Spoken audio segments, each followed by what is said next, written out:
Sa ngalan ng Ama at ng Anak at ng Espiritu Santo, Amen. sumainyo ang Panginoon. At sumaiyo rin. Mga kapatid, aminin po natin ang ating mga kasalanan upang marapat tayong gumanap sa banal na pagdiriwang.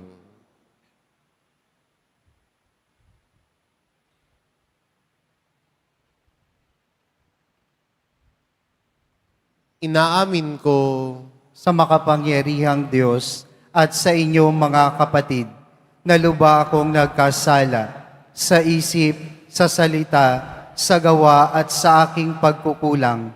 Kaya isinasamo ko sa mahal na Birhing Maria, sa lahat ng mga anghel at mga banal, at sa inyong mga kapatid, na ako'y ipanalangin sa Panginoong ating Diyos. kaawaan tayo ng makapangyarihan Diyos, patawarin tayo sa ating mga kasalanan, at patnubayan tayo sa buhay na walang hanggan. Amen.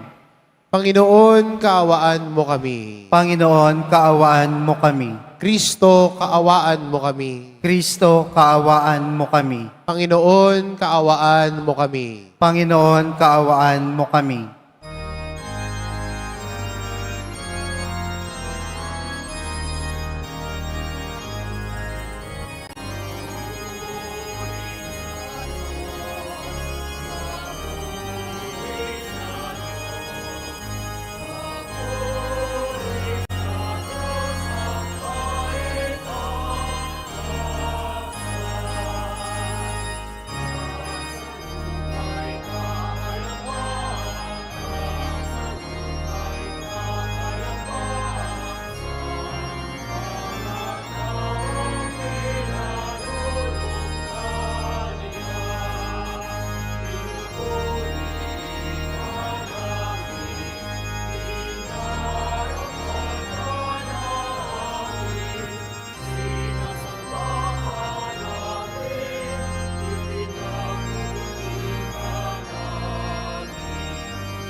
Manalangin tayo.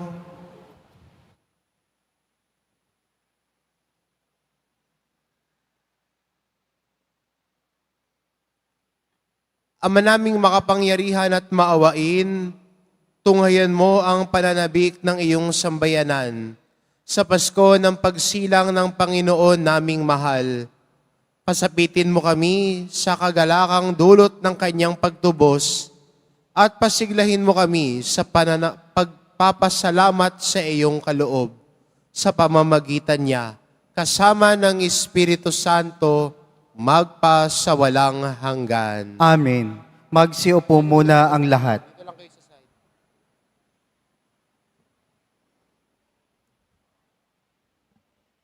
Pagbasa mula sa aklat ni Propeta Sophonias. Umawit ka ng malakas, lungsod ng Sion. Sumigaw ka, Israel. Magalak ka ng lubusan, lungsod ng Jerusalem. Ang mga nagpaparusa sa iyo ay inalis na ng Panginoon at itinapon niya ang inyong mga kaaway. Nasa kalagitnaan mo ang hari ng Israel, ang Panginoon. Wala nang kasawi ang dapat pang katakutan. Sa araw na yaon ay sasabihin sa Jerusalem, huwag kang matakot, Sion. Huwag manghina ang iyong loob. Nasa piling mo ang Panginoong iyong Diyos.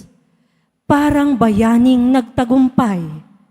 Makikigalak siya sa iyong katuwaan. Babaguhin ka ng kanyang pag-ibig at siya'y masayang aawit sa laki ng kagalakan, gaya ng nagdiriwang sa pista. Ang salita ng Diyos. Salamat sa Diyos. Diyos na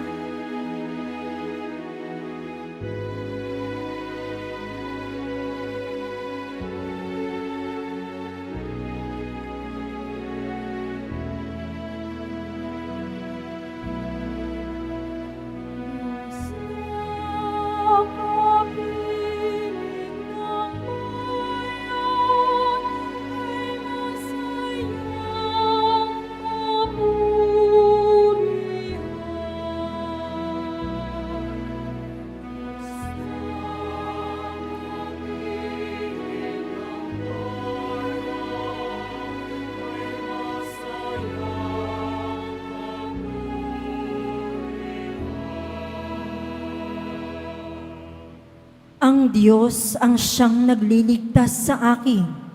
Tiwalang-tiwala ako at wala muntimang pangamba, sapagkat ang poon ang lahat sa akin. Siya ang aking awit, ang aking kaligtasan. Malugot kayong sasalok ng tubig sa batis ng kaligtasan.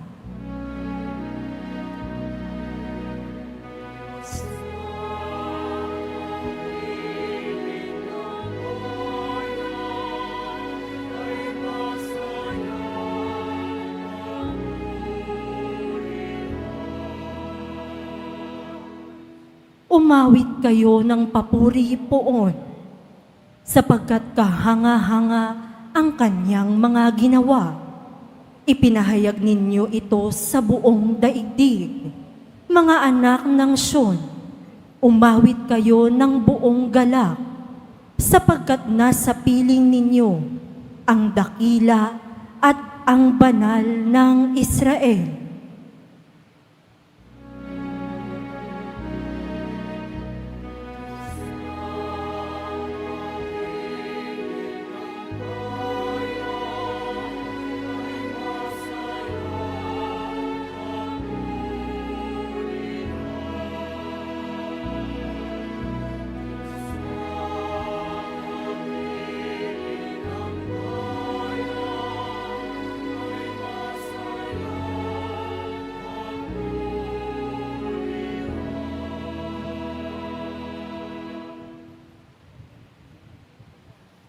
Pagbasa mula sa sulat ni Apostol San Pablo sa mga taga-Filipos. Mga kapatid, magalak kayong lagi sa Panginoon. Inuulit ko, magalak kayo. Ipadama ninyo sa lahat ang inyong kagandahang loob. Malapit nang dumating ang Panginoon. Huwag kayong mabalisa tungkol sa anumang bagay. Sa halip ay hingin ninyo sa Diyos ang lahat ng inyong kailangan sa pamamagitan ng panalangin may pasasalamat. At ang di malirip na kapayapaan ng Diyos ang mag-iingat sa inyong puso at pag-iisip sa pamamagitan ni Kristo Jesus. Ang salita ng Diyos. Salamat sa Diyos. Magsitayo po ang lahat.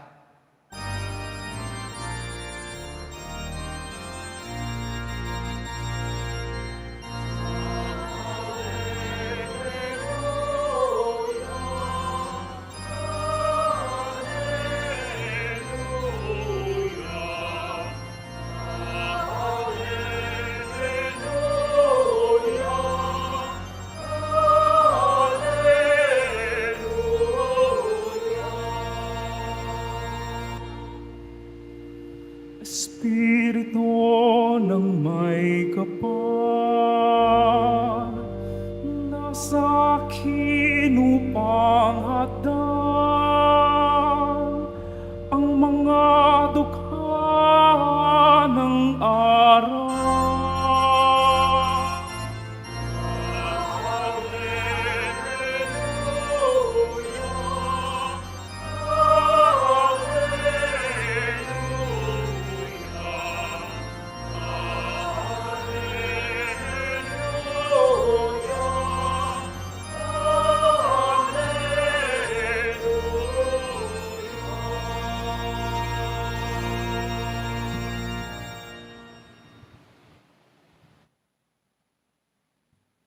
Sumainyo ang Panginoon, At sumaiyo rin.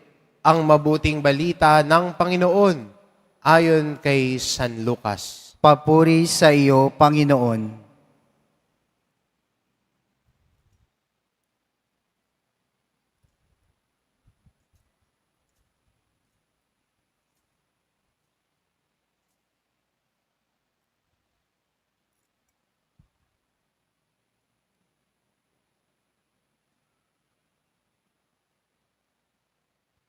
Noong panahong iyon, tinanong si Juan Bautista ng mga tao, kung gayon, ano po ang dapat naming gawin?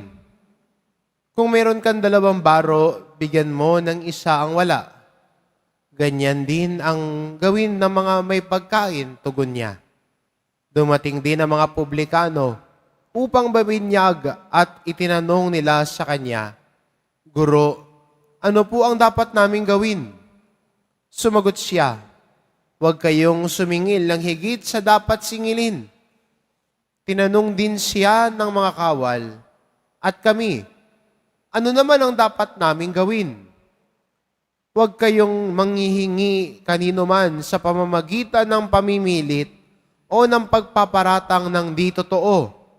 Masiyahan kayo sa inyong sahod, sagot niya. Nagahari sa mga tao ang pananabik sa pagdating ng Mesiyas at ang akala ng marami, si Juan ang kanilang hinihintay. Kaya't sinabi ni Juan sa kanila, binibinyagan ko kayo sa tubig, ngunit ang darating na kasunod ko ang magbibinyag sa inyo sa Espiritu Santo at sa apoy. Siya'y makapangyarihan kaysa akin, at ni hindi ako karapat-dapat magkalag ng tali ng kanyang panyapak. Hawak niya ang kanyang kalaykay upang alisin ang dayami. Titipunin niya ang trigo sa kanyang kamalig, ngunit ang ipay susunugin sa apoy na di mamamatay kailanman. Marami pang bagay ang ipinangaral ni Juan sa mga tao sa kanyang pagpapahayag ng mabuting balita. ang mabuting balita ng Panginoon. Pinupuri ka namin, Panginoong Heso Kristo. Magsiupo muna tayong lahat.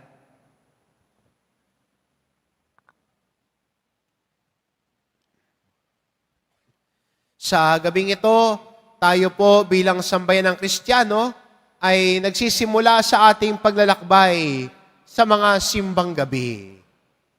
At ang simula na ito ay ang siyam na gabi ng pagninilay natin bilang paghahanda sa araw ng Pasko. Kaya, ang kalakbay natin sa araw na ito ay ang mahal na Birheng Maria. Siya nakasama natin, siya nakalakbay natin. Pero, maganda rin no, na sa pagkakataong ito, balikan. Bakit ba natin ginagawa ito? Tulad ho ng mga tao sa Ebanghelyo, ang tinanong nila si Juan, ano ho ang dapat naming gawin?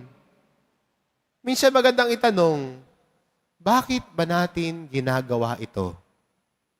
Bakit tayo magpapakapagod, magpapakapuyat sa siyam ng mga gabi at araw? Sa iba siguro, mahirap gumising ng alas 4. Ganitong oras siguro, alas 7 at alas 8, na kumakain ka. Nasa labas ka. Kasama mo ang kaibigan mo. Pero, bakit natin ginagawa ito? Bakit naging parte ng tradisyon ng Pilipino ang simbang gabi? Maganda makita natin bilang mga nananampalataya na ang mga simbang gabi ay misa nobenaryo. Hindi ba pag may piyesta, may nobena? Mga siyam na araw ng pagdadasal. Pagkatapos ng Pasko, may nobena tayo para sa mahal na poong Nazareno. Nung nakaraang Hunyo, nagnobena tayo sa karangalan ni San Juan Bautista. At ang simbang gabi ay ang ating pagnonobena para sa Kapaskuhan. Nagnonobena tayo at nagdadasal dahil mahalaga yung araw na iyon para sa atin.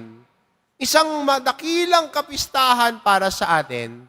Kaya sana ang pagdiriwang natin ng simbang gabi, wag na wag kakalimutan, isa itong panalangin. Hindi ho pakikipag-date. Hindi ho pupunta ng simbahan para pumorma. Outfit check. Diyos ko. Sana ang dahilan kung bakit tayo narito ay dahil kay Jesus. Walang iba. Narito ka, magsasakripisyo ka ng siyam na araw para kay Jesus. Dahil mahalaga ang Diyos sa iyo, minamahal mo ang Diyos, kaya yayakapin mo ang sakripisyong ito na siyam ng araw at gabi. Dahil mahalaga sa iyo si Jesus. Pangalawa, ang pagdiriwang natin ng simbang gabi at pagsisimulaan ng mga pagdiriwang na ito, ang pinakikinggan natin ay ang salita ng Diyos. This is God's moment that He speaks to us, His people. Tayo na kanyang bayan, nakikinig sa salita ng Diyos. Tulad po ng ating ebanghelyo, no, ang mga tao ay nagpabinyag kay Juan. Tinanong nila si Juan, sa kanilang pagsisisi sa kanilang kasalanan, tinanong nila, ano po ang gagawin namin? At sinabi ni Juan, eto ang gawin mo. Yung sobra mong damit, pamigay mo sa wala. Doon sa mga publikano, sinabihan niya, huwag kang sisingil ng sobra. Doon sa mga kawal, sinabi niya, huwag kang manghihingi ng pamimilit. Huwag kang pipilit sa kapwa mo. Siguro, sa atin din ngayon, ito din yung magandang tanong natin sa Diyos. Panginoon, maglalakbay kami kasama ka. Ano po ang gagawin namin? Siguro, sasabihin ni Juan Bautista sa atin ngayon, huwag ka naman chismis. Hindi ka yayaman dyan. Siguro, sasabihin ni Juan Bautista sa iyo, huwag ka na magbisyo. Iipon mo na lang yan. Huwag ka nang check out ng kung anong makita mo. Baka ipang tulong mo na muna yan sa iba nang walang makain. Tas ikaw, 12. Hala, sige. Parang mauubusan. Baka, magandang paalala ni Juan Bautista sa atin. Teka lang muna. Baka ito yung pagkakataon sabihin niya sa atin, yung pambibili mo naman na hindi mo naman kailangan, gusto mo lang bilhin, baka pwede mong gamitin para yung tao na walang makain ay may makain. Baka sabihin ni Juan Bautista, pag tinanong mo, ano hong gagawin namin? Sabihin ni Juan Bautista, kayong mga asawa, isa lang ang mamahalin mo. Asawa mo, wala nang iba. Tapat ka dapat sa asawa mo. Wala ka nang kachat na iba. Wala ka nang tinitignan na iba. Asawa mo lang.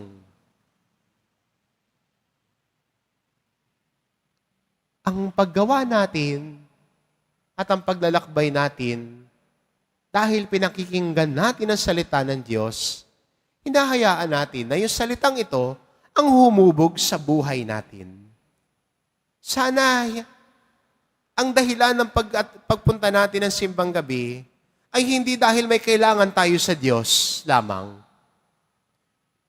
Hindi ko nga ho alam kung saan nagsimula iyon, na pag nakabuo ka raw ng 9 na gabi o araw, humiling ka, magkakatotoo.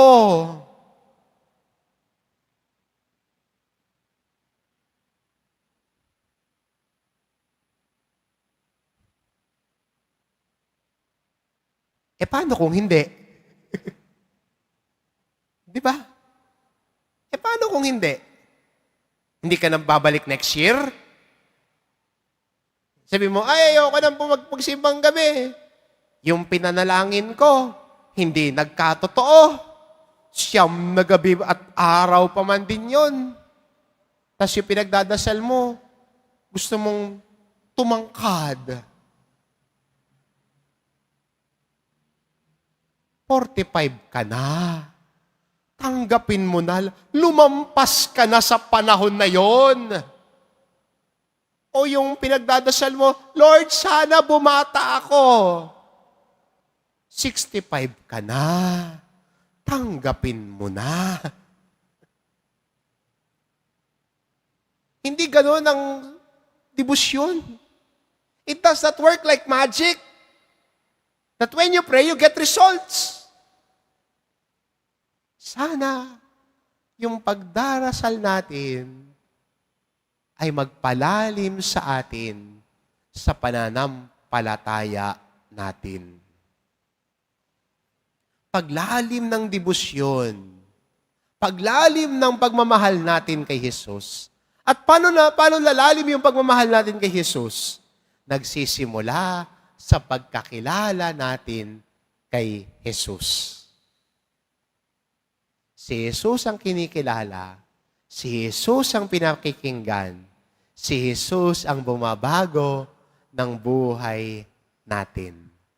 Kaya sana ang dahilan kung bakit babagtasin natin ang paglalakbay na ito, sana ang dahilan kung bakit narito ka ay hindi dahil may kailangan ka sa Diyos. Kasi sagutin man niya o hindi, babalik at babalik ka pa rin. Pwede magdasal. Kung may pinagdadasal ka talaga at malaking pangkahilingan, kung sagutin ng Diyos, salamat sa Diyos. Pero kung hindi, okay lang. God has something more and something better for you. Kaya chill ka lang. Sana yung paglalakbay na siyam na araw na ito, mapakinggan natin si Jesus, makilala natin si Jesus, at higit sa lahat, mas lumalim ang pagmamahal natin kay Jesus. At ang taong nagmamahal kay Jesus, nagbabago ang buhay niya. Yan ang tanda ng taong nagmamahal sa Diyos. Hindi na nanatiling ganyan lang. Nagbabago ang buhay.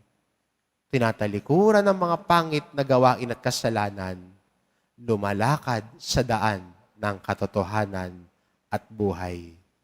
Kasama natin si Maria, kasama natin si Juan Bautista sa mga araw na ito. Pakinggan natin sila at ang kanilang mga kwento at tinig, sana ang magdala sa atin mas palapit kay Jesus. Amen.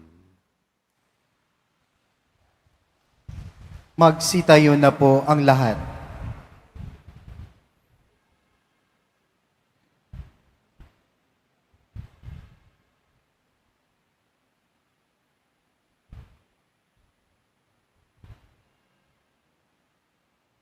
Sumasampalataya ako Sa Diyos amang makapangyarihan sa lahat, na may gawa ng langit at lupa. Sumasampalataya ako kay Jesucristo, iisang anak ng Diyos, Panginoon nating lahat.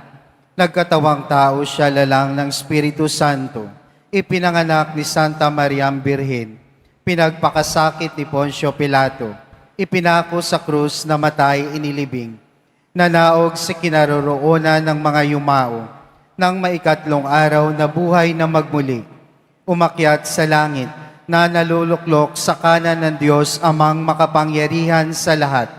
Doon nagmumulang paririto at hukom sa nangabubuhay at nangamatay na tao. Sumasampalataya naman ako sa Diyos Espiritu Santo, sa banal na simbahang katolika, sa kasamahan ng mga banal, sa kapatawaran ng mga kasalanan, sa pagkabuhay na muli at nangamatay na tao, at sa buhay na walang hanggan. Amen. Minamahal ko mga kapatid, sa gitna ng mga paghihirap sa buhay, kaming nagsusumamo sa iyo, Ama, upang patuloy kaming kumapit at manatili sa wagas na pag-ibig at kagalakan sa piling mo lamang matatagpuan. Buong puso kaming dumadalangin. Panginoon, tulutan mo ng kagalakan ang aming puso. Panginoon, tulutan mo ng kagalakan ang aming puso. Bigyan mo nawa ng karunungan at banal na pagkatakot sa Diyos ang lahat ng namumuno sa simbahan upang magampanan nila ang kanilang tungkulin ng may galak, kapayapaan, katarungan, at pagmamahal. Manalangin tayo. Panginoon, tulutan mo ng kagalakan ang aming puso. Sa pamamagitan ng pagpapakumbaba at pagmamahal, naway isang tabi ng mga naglilingkod sa pamahalaan ang kanilang mga pansariling interes at mga munting hinaing upang maakay nila ang kawang kanilang pinagsisilbihan tungo sa pagkakaisa at kapayapaan. Manalangin tayo. Panginoon, tulutan mo ng kagalakan ang aming puso. Patuloy nawa kaming manabik sa iyo, O Diyos. Masumpungan ka nawa namin sa taimtim na pananalangin at pagkakawang gawa, lalong-lalo na sa mga may sakit. Manalangin tayo. Panginoon, tulutan mo ng kagalakan ang aming puso. Pagalingin mo nawa kaming mga nangangailangan ng paghilom sa gunita, damdamin, katawan at kaluluwa, upang maging karapat-dapat kaming magpuri sa iyo nang may galak sa aming mga puso. Manalangin tayo. Panginoon, tulutan mo ng kagalakan ang aming puso. Salubungin nawa ng may galak ang aming mga kapatid na yumao at ihatid sa kanilang walang hanggang kapayapaan. Manalangin tayo. Panginoon, tulutan mo ng kagalakan ang aming puso. Ama, tulutan mo ng galak ang aming mga puso, tingin mo ng may awa ang aming mga abang pagsusumamo, upang matagpuan kaming karapat-dapat sa pagdating ni Hesukristo, sapagkat sa piling niya maging ganap ang kagalakan ng aming puso, siyang nabubuhay at nagahari, kasama mo at ng Espiritu Santo, magpa sa walang hanggan. Amen. Magsiupo muna tayong lahat.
Magsitayo na po ang lahat.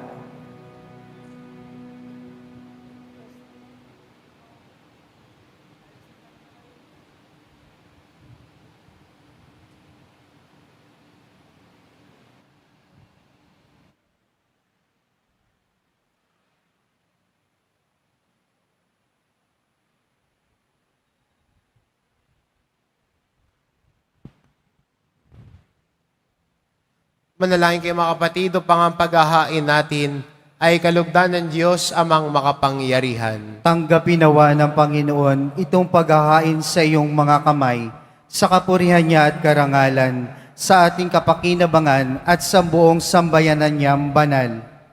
Ama naming lumikha, maiyahin nawang lubos ang matapat naming paglilingkod sa pagganap sa itinatag ng iyong anak at sa pakikinabang sa iyong pagtubos sa aming lahat. Sa pamamagitan niya kasama ng Espiritu Santo, magpa sa walang hanggan. Amen. Sumainyo ang Panginoon. At sumaiyo rin. Itaas sa Diyos ang inyong puso at diwa. Itinaas na namin sa Panginoon. Pasalamatan natin ang Panginoong ating Diyos. Marapat na siya ay pasalamatan. Ama naming makapangyarihan, tunay ngang marapat na ikaw ay aming pasalamatan sa pamamagitan ni Hesukristo na aming Panginoon.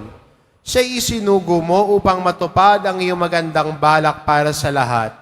Hindi niya ikinahayang mamuhay ng mahirap upang mapakisamahan niya kaming matapat.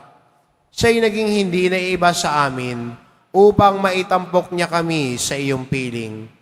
Sa kanyang lantarang muling pagdating, ang pakikisama niya ay pusang magniningning, at ang pangako niyang kapanapanabik ay inaasahan naming lubos na makakamit. Kaya kaisa ng mga anghel na nagsisiawit ng papuri sa iyo, nang walang humpay sa kalangitan, kami nagbubunyi sa iyong kadakilaan.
Magsiluhod po ang lahat.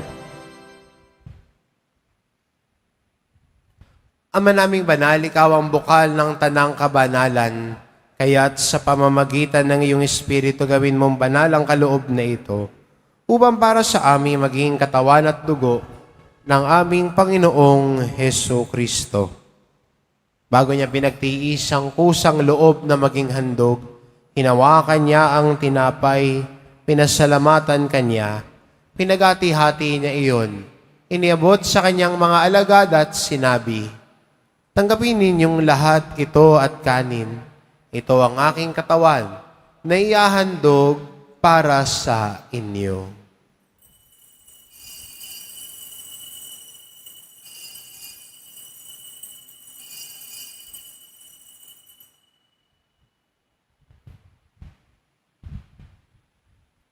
Gayun din naman na matapos ang hapunan, hinawakan niya ang kalis. Muli kanyang pinasalamatan. Iniabot niya ang kalis sa kanyang mga alagad at sinabi, "Tanggapin ninyong lahat ito at inumin. Ito ang kalis ng aking dugo, ng bago't walang hanggang tipan. Ang aking dugo na ibubuhos para sa inyo at para sa lahat, sa ikapagpapatawad ng mga kasalanan. Gawin ninyo ito sa pag-alala sa akin."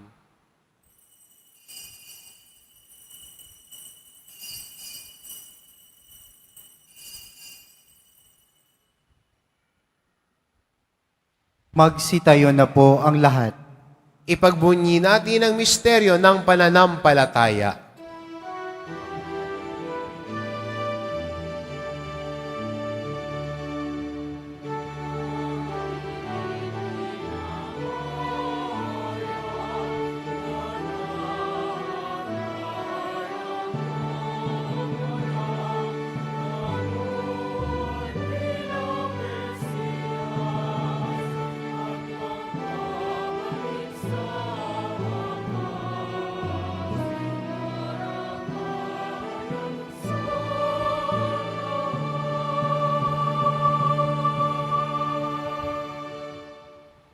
Ama, ginagawa namin ngayon ang pag-alala sa pagkamatay at muling pagkabuhay ng iyong anak.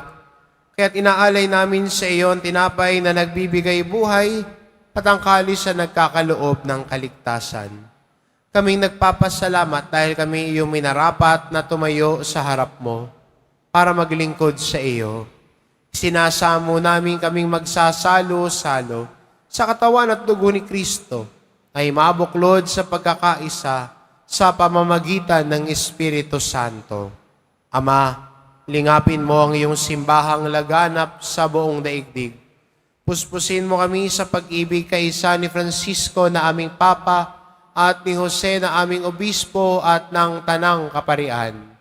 Alalahanin mo rin ang mga kapatid naming nahimlay na may pag-asang sila'y muling mabubuhay, gayon din ang lahat ng mga pumanaw. Kaawaan mo sila at patuloyin sa iyong kaliwanagan. Kaawaan mo at pagindapating kaming lahat na makasalo sa iyong buhay na walang wakas. Kaisa ng mahal na Birheng Maria na ina ng Diyos, ng kabiyak ng puso niyang si San Jose, kaisa ng mga apostol at ng lahat ng mga banal na namuhay dito sa daigdig ng kalugod-lugod sa iyo, may pagdiwang nawa namin ang pagpupuri sa ikararangal mo sa pamamagitan ng iyong anak na aming Panginoong Heso Kristo. Sa pamamagitan ni Kristo kasama niya at sa Kanya, ang lahat ng parangal at papuri ay sa iyo, Diyos amang makapangyarihan, kasama ng Espiritu Santo, magpa sa walang hanggan.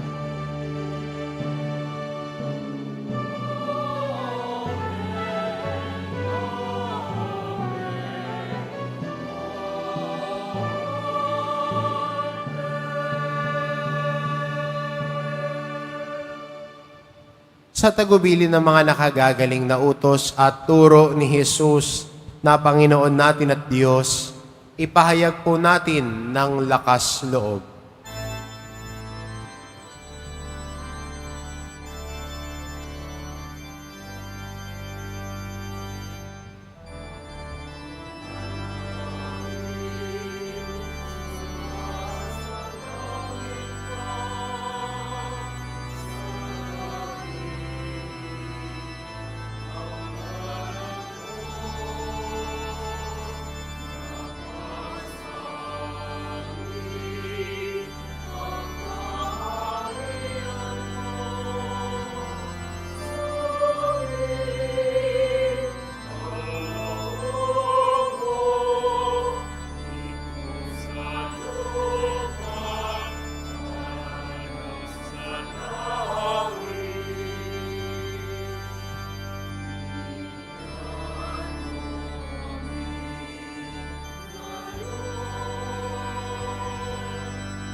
Hinihiling namin kami adya sa lahat ng masama pagkalooban ng kapayapaan araw-araw.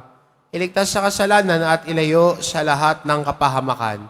Samantalang aming pinananabikan ng dakilang araw ng pagpapahayag ng tagapagligtas naming si Hesu Kristo. Sapagkat iyo ang kaharian at ang kapangyarihan at ang kapurihan magpakailanman. Amen. Panginoong Kristo, sinabi mo sa iyong mga apostol, kapayapaan ang iniiwan ko sa inyo, ang aking kapayapaan ang ibinibigay ko sa inyo. Tungayan mo ang aming pananampalataya at huwag ang aming pagkakasala. Pagkalooban mo kami ng kapayapaan at pagkakaisa, ayon sa iyong kalooban, kasama ng Espiritu Santo, magpa sa walang hanggan. Amen. Ang kapayapaan ng Panginoon ay laging sumainyo. At sumaiyo rin. Magbigayan kayo ng kapayapaan sa isa't isa.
Magsiluhod po ang lahat. Ito ang kordero ng Diyos, ito nag-aalis ng kasalanan ng sanlibutan. Mapalad ang mga inaanyayahan sa kanyang piging. Panginoon, hindi ako karapat-dapat na magpatuloy sa iyo. Ngunit sa isang salita mo lamang ay gagaling na ako.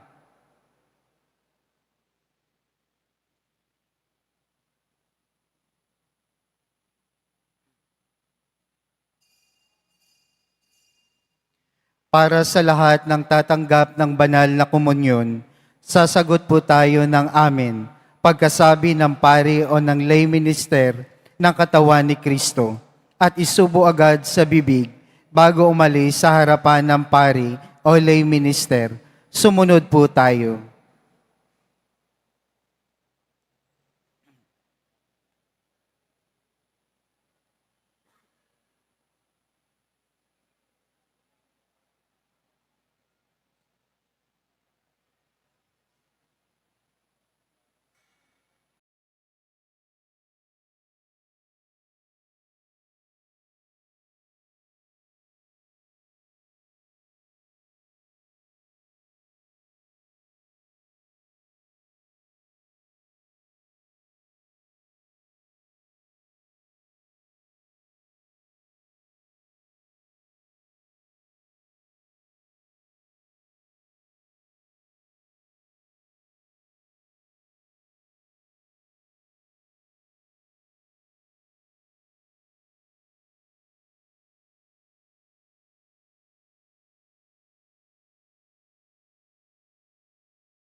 Magsitayo po ang lahat. Manalangin tayo. Ama naming mapagmahal, ang pinagsaluhan namin ngayon sa ikapagpapatawad ng mga kasalanan ay mapaging tapat nawang kami maging handa para sa Pasko ng pagsilang ng iyong anak na siyang namamagitan kasama ng Espiritu Santo magpa sa walang hanggan. Amen. Sumainyo ang Panginoon. At sumainyo rin. Mahal na poong Jesus Nazareno, inihayag mo sa pamamagitan ng krus ang walang maliw na pag-ibig ng Diyos sa sangkatauhan. Pakinggan mo ang kahilingan ng iyong angkan, lalo na para sa mga nangangailangan ng iyong tulong at awa. Makamtanawa namin ang iyong kasagutan ng may utang na loob na tinatanaw. Basbasan din po ninyo ang mga may daladala nilang imahin at dasalan upang lalo kaming manalangin at magtiwala. Sa pamamagitan ng bendisyon na ito, naway lalo kaming maging mapaglingkod, masunurin at tapat sa iyo na aming walwalhating Panginoon magpa sa walang hanggan. Amen. At pagpalain kayo ng ating mapagmahal na Diyos, ang Ama at ang Anak at ng Espiritu Santo. Amen. Umayo kayo, taglay ang kapayapaan ng poong Jesus Nazareno. Salamat sa Diyos.